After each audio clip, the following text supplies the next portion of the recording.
Now we want to look at a concept called linear speed.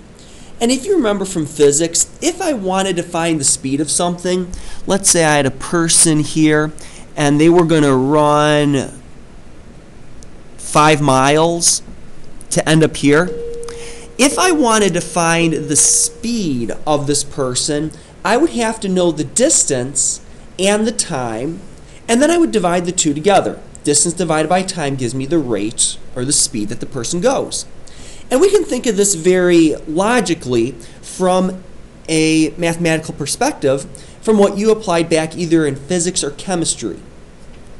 Let's say this person travels 5 miles in 36 minutes.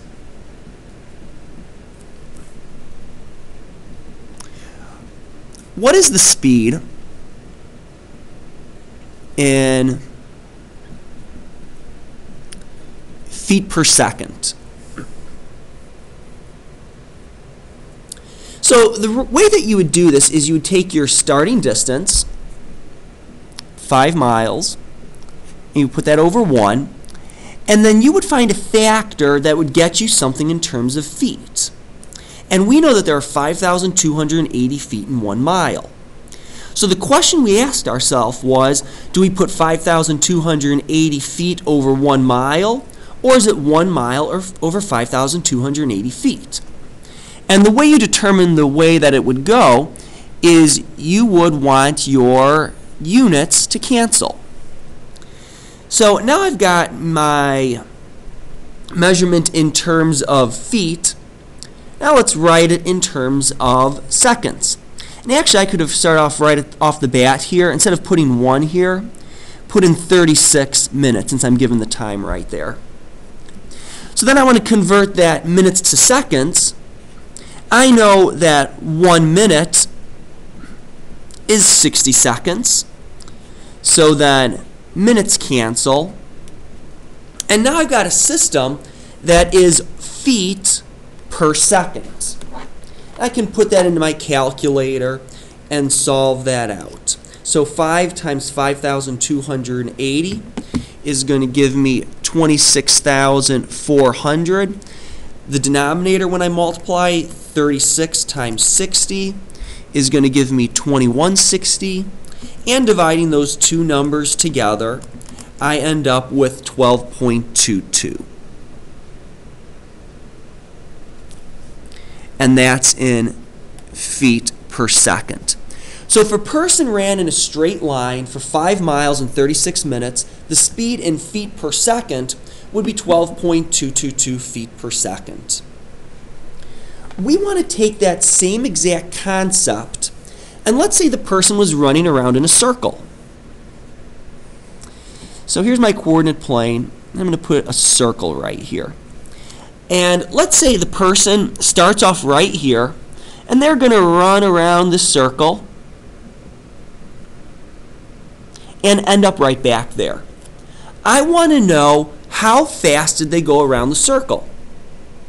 So in order to do this type of problem, we need to know two things. We need to know the circumference of the circle, which is equivalent to the distance that they traveled, and we need to know how long it took. So that's what we're going to be working on today. We're going to take the same approach as a straight line, but now we're going to look at it in terms of a circle and its circumference. And we're going to need one additional factor that we add into this big long line of factors when we solve. And that relationship is going to be a revolution. The fact that the circumference distance is equivalent to 1 revolution of the circle. So the circumference is going to be equal to 1 revolution.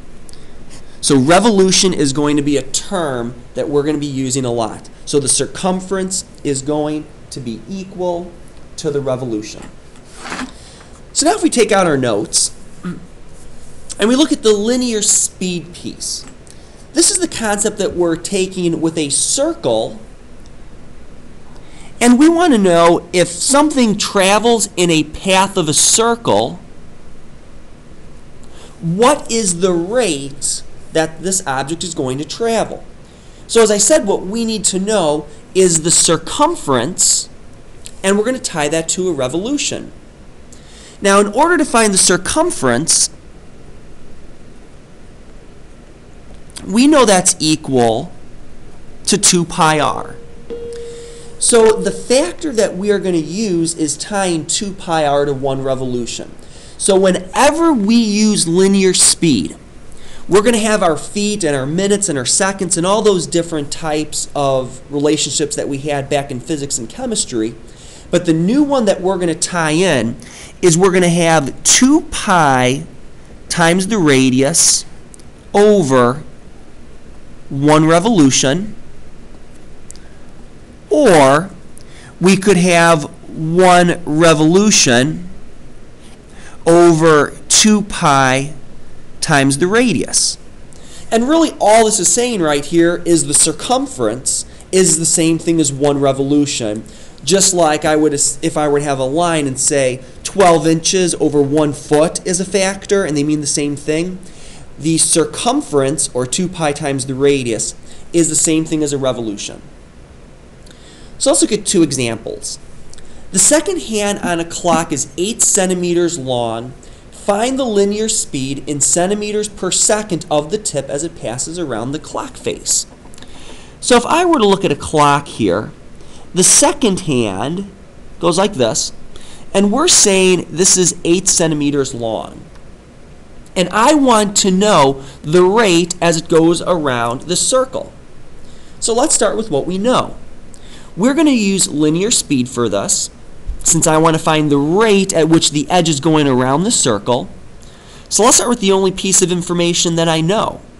I know 2 pi times my radius, which is 8 centimeters. That is the same thing as 1 revolution.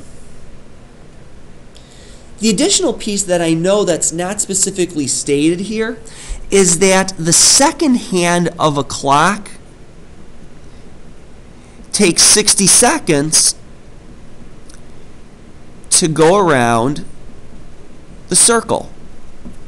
So the rate that I have then is 1 revolution is the same thing as 60 seconds. Now I chose to do 1 revolution over 60 seconds instead of 60 seconds over 1 revolution because now my revolutions cancel and I'm left with centimeters per second, which is what I wanted. So now I can plug that in my calculator, 2 pi times 8 divided by 60, and I get that I have approximately 0.838 centimeters per second. So as this guy is going around the circle, it's going at about 0.838 centimeters every single second. Now, this other one right here, the circular blade of a saw, this is more what you're going to be dealing with because we're going to be talking about going around a circle multiple times at once. So a circular blade on a saw has a radius of 4, and right here I'm going to put in inches, and rotates at 2,400 revolutions per minute. Find the linear speed of the blade tip in inches per second. So let's start with the piece that we know. And this is the piece that we know right here. 2,400 revolutions per minute. That gives me a direct relationship that I'm going to start out with 2,400 revolutions for 1 minute.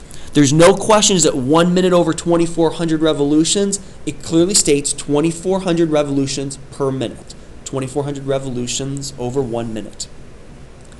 My end is that I need inches per second. So I need to convert revolutions to inches, and I need to convert minutes to seconds. So let's start by converting minutes to seconds. So 1 minute over 60 seconds, and once again it's done in that order, so minutes cancel out. So now I've got revolutions per second. The final piece that I need to tie in is how do I get revolutions into inches? And the relationship we're going to use is our linear speed.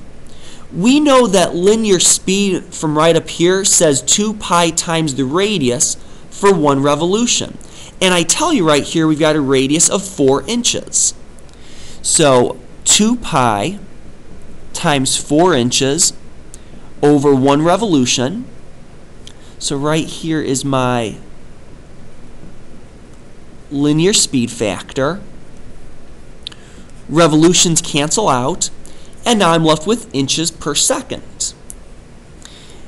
And if I plug that into my calculator, I will get approximately 1005.310 inches per second.